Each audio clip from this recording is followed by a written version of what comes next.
Jadi gini, ada satu berita yang membuat gempar. Sebenarnya nggak gempar banget sih sebenarnya, tapi itu membuat aku agak kayak, ini bagus nih kalau misalkan tak bahas di YouTubeku gitu. Nah, kalau kalian suka yang topik-topik kayak gini, kalian ingin aku punya pandangan tentang apa lagi, kasus-kasus apa yang ingin kalian ingin aku bahas di videoku, bisa klik komen di bawah dan kalian ceritakan. Mungkin ada topik yang ini bagus kalau aku ceritakan seputaran tentang hal-hal yang mungkin viral dan lain sebagainya. Jadi ini ada di tribunmedan.com. Sering dikira pengangguran, pemuda desa di Kulon Progo ini kelola puluhan server di berbagai negara. Sering dikira pengangguran. Jadi bahasnya nih kan gini teman-teman. Aku tuh pikir bahwa dari judulnya aja udah lucu, bahwa dia tuh kerap kali dianggap kerap kali dikira pengangguran gitu. Padahal dia adalah pengelola, mengkelola. Jadi apa ya namanya? Ada orang yang punya sesuatu, minta orang ini untuk kelola puluhan server itu gitu. Nah, dan di berbagai negara. Kita bahas dulu ya. Seorang pemuda di sebuah dusun pada kelurahan Banyuroto, Kapanewon Nanggulan, Kabupaten Kulon Progo. Semoga aku membacanya dengan benar ya teman-teman. Daerah Istimewa Yogyakarta, sering dikira warga setempat sebagai pengangguran. Namun ternyata ia mengelola puluhan server dari berbagai negara di dunia. Ia adalah Nur Rohman, umurnya baru 33 tahun, mendekati pukul 24 orang-orang biasanya 24.00 waktu Indonesia Barat. Orang-orang biasanya sudah kembali ke peraduan untuk istirahat. Namun tidak dengan Nur Rohman. Ia masih menatap layar monitor 15 inch dalam kamar 3x3 meter. Gokil. Jadi oke, terus dia menceritakan bagaimana awalnya dia bisa mengelola servernya. Terlebih daripada itu, sekarang tuh ada banyak pergeseran kata tentang kata kerja, bukan kata kerja ya, apa ya namanya? Jadi kerja yang di zaman ibuku, aku sudah berumur 34 tahun, hampir ya seumuran dengan Nur Rohman. Karena ada pepatah mengatakan setelah SMA tuh umur kita berhenti aja gitu rasanya. Terus di zamannya bapak dan ibuku yang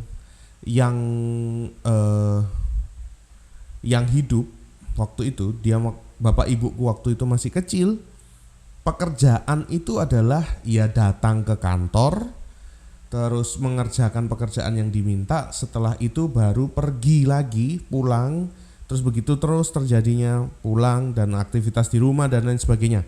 Itu yang terjadi. Tapi kalau yang sekarang beda. Bahkan kerja di kamar yang, atau itu kamar mungkin ya, 3x3 itu sudah disebut sebagai pekerjaan, karena dia mengelola server di berbagai negara. Ini ya, saya tidak menyalahkan para tetangganya. Mungkin para tetangganya di era dia waktu kerja adalah harus ngantor dari jam 8 hingga jam 5 sore, bahkan bisa lebih, dapat uang lemburan. Tapi kalau tetangganya ini berpikiran seperti kayak gitu, karena mungkin backgroundnya ya seperti itu gitu. Beda ceritanya kalau backgroundnya adalah sekarang, anak-anak yang di tahun-tahun sekarang, 5 tahun belakang dan mungkin 5 tahun ke depan, anak-anak sekarang mungkin tidak akan merasakan seperti yang dirasakan oleh tetangganya Nur Rohman. Mungkin karena ya sekarang ada di kamar aja bisa jadi streamer, di kamar aja bisa bikin konten, di kamar aja bisa bisa lakukan banyak hal, nggak perlu harus di kantor gitu kan. Lalu pemikiran yang seperti itu mungkin dirasa oleh beberapa orang juga sebagai pemikiran yang kolot, pemikiran yang sudah usang seharusnya. Sekarang ya gimana ya, di zaman aku main game yang ada diseplak seplak sama mamaku karena terlalu banyak main game, lupa belajar dan lain sebagainya. Sekarang ada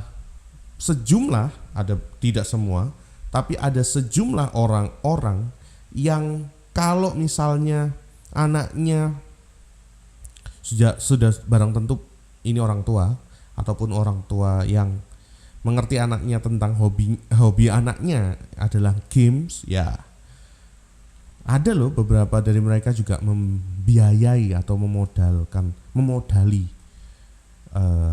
kegiatannya anaknya ini. Dan ada stigma yang kayak begini loh, paradigma pekerjaan yang benar, yang kemungkinannya sekarang kalau aku lihat bekerja, yang paradigma yang sangat bekerja di zaman sekarang itu adalah malah ini sudah dari dulu ada, tapi sekarang terpopulerkan lagi, kemungkinan terpopulerkan lagi dengan kata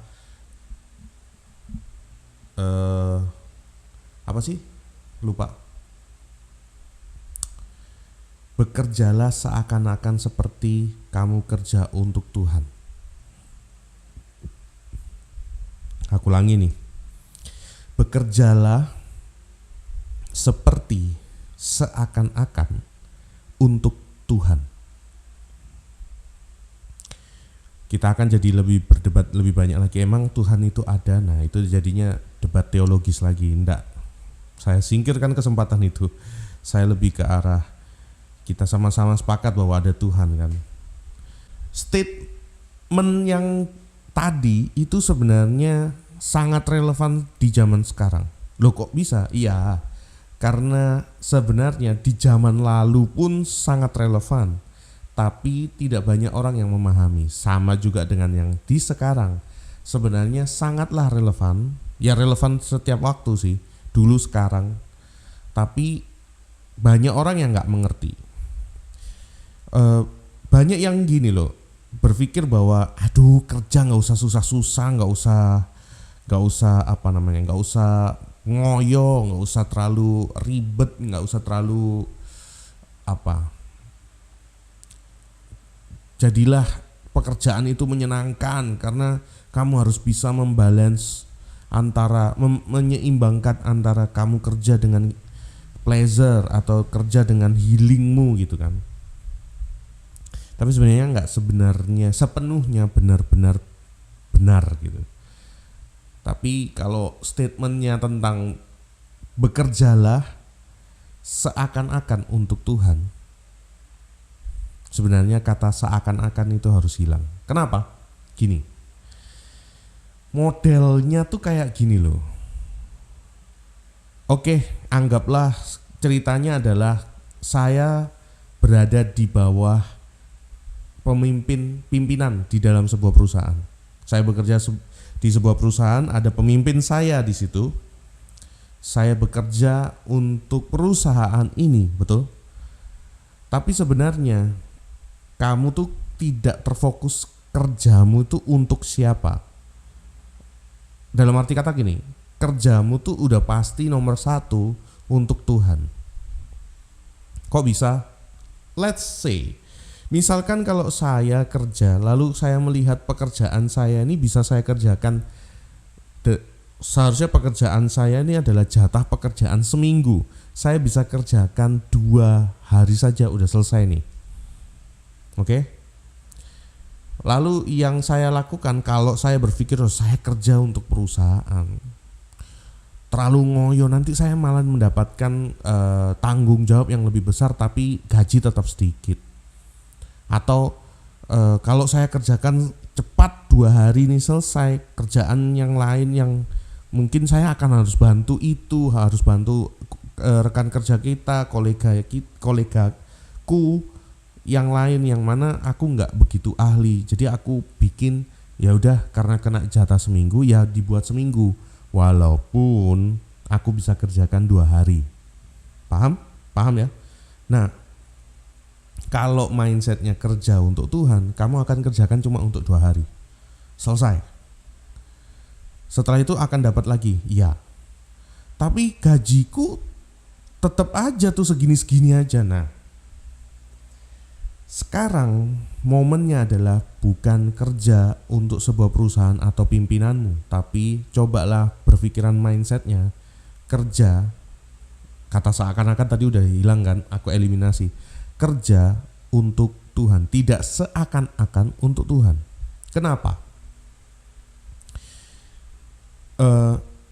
Let's say aku kerjakan ini seharusnya jatahnya seminggu, aku kerjakan cuma 2 hari, tapi aku terpontang-panting, enggak apa-apa, aku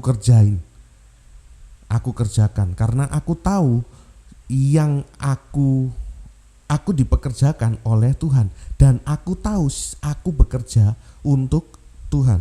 Berarti kata-kata statement ini, bosmu atau pemimpinmu atau siapapun yang ada di atasmu itu bukanlah lagi pimpinanmu, tapi Tuhan. Oke, paham ya? Tapi Tuhan. Jadi momennya, bukankah kalian tahu bahwa Tuhan itu adalah Maha Tahu? Bukankah kalian tahu Tuhan itu adalah Maha Hadir? Bukanlah kalian tahu bahwa Tuhan itu Maha Kuasa? Jadi kalau sebenarnya jatahnya seminggu pekerjaannya, kamu bisa kerjakan 2 hari, terus yang terjadi apa? Yang terjadi adalah kamu akan naik tingkatmu, kapasitasmu naik di mata Tuhan. Bisa jadi rezekinya, berkatnya, rezekinya tuh nggak selalu dari perusahaan. Paham maksudnya? Kita coba ambil contoh yang lebih dalam lagi. Misalkan kayak saya ini bekerja sebagai audio engineering.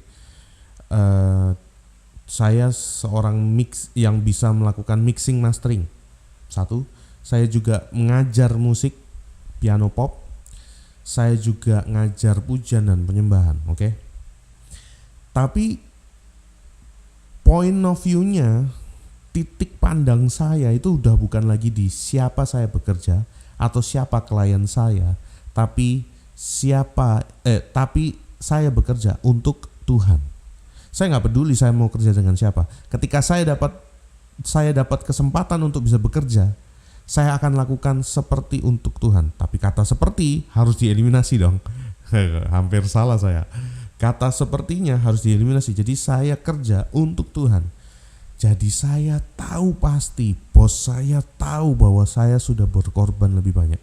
Kita nggak minta pamrih, enggak. Tapi kita bisa pahami bahwa kita tahu siapa atasan kita. Yang kalau kita coba menaruh harap kepada manusia yang nggak tahu apa-apa, yang terbatas pengetahuannya. Ketika kita kerja kita sudah berikan yang terbaik, tapi kita berharapnya sama manusia, ya kecewa. Ini udah aku kerjain nih dari yang jatah seminggu nih jadi 2 hari nih, gitu kan? Aku udah kerjain 2 hari ini nih. Ini pasti bos seharusnya tahu dong, dan apresiasinya harus segini. Nah kalau nggak sampai segini, ekspektasinya nggak sampai segini, rupanya di bawahnya, nah itu kecewa kan? Tapi kalau coba kita kerjanya untuk Tuhan, kita kan nggak pernah tahu Tuhan tuh bisa memberikan kita segalanya, betul? Jadi kita juga nggak bisa tahu bahwa sebenarnya jangan-jangan di di depan itu karena kita sudah dapat tanggung jawab yang benar dan kita bisa lakukannya, dan kita punya mindset bekerja untuk Tuhan, jangan-jangan Tuhan tuh seakan-akan pegang sebuah kunci dan beliau bilang begini, anakku, memang kamu kerjanya luar biasa dan aku mengapresiasi itu. Ini kunci di mana kamu bisa membuka kesuksesan yang baru. Boom. Toh? Bener gak? Bener dong, masa enggak? Ya enggak? Jadi permainannya tuh tidak lagi ngomong tentang Tuhannya.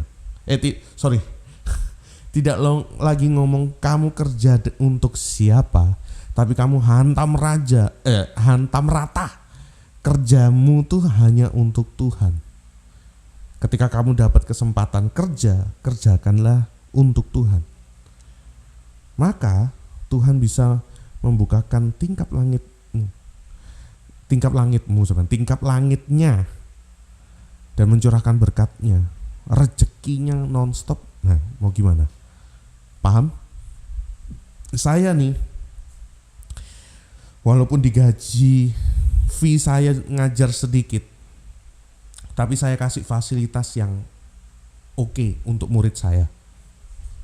Misalkan, seharusnya saya harus dibayar lagi dong untuk kalau misalkan buat partitur. Tapi karena saya mengerjakannya, saya mau berusaha untuk bisa murid saya excellent. Itu kan istilahnya saya sudah nggak bertaruh harap saya kepada murid saya, paham ya? Tapi saya menaruh harap saya kepada Tuhan, paham ya? Kerjakan sebisamu bahkan lebih daripada yang diminta. Kamu akan mendapatkan yang lebih daripada yang kamu berikan. Itu sebuah kuncinya. Yang sekiranya juga kalau kalian merasa bahwa wah rugi dong, orangnya tunggu dulu, rugi bagi kamu tapi belum bagi Tuhan. Enggak rugi, kapan ada ruginya? Tuhan tuh suka gitu kan. Ya bos kita tuh gak pengertian. Ya bosmu siapa nih? Coba dilihat sekarang, bosnya adalah Tuhan. Tuhan tahu kok. Jangan-jangan bisa jadi pahala bagi yang percaya untuk konsep pahala. Bisa, mungkin aja, mungkin, saya gak tahu. Oke? Kelihatannya itu yang kata-kata yang ada di kepala saya udah keluar semua. Dan jangan lupa subscribe, like kalau kalian suka, dan share kepada teman-teman kalian yang kalian sekiranya diberkati atau merasa terpuaskan dengan video ini. Terima kasih, dan jangan lupa untuk komen juga di bawah topik apa lagi yang harus kita bahas. Oke, sampai jumpa, bye.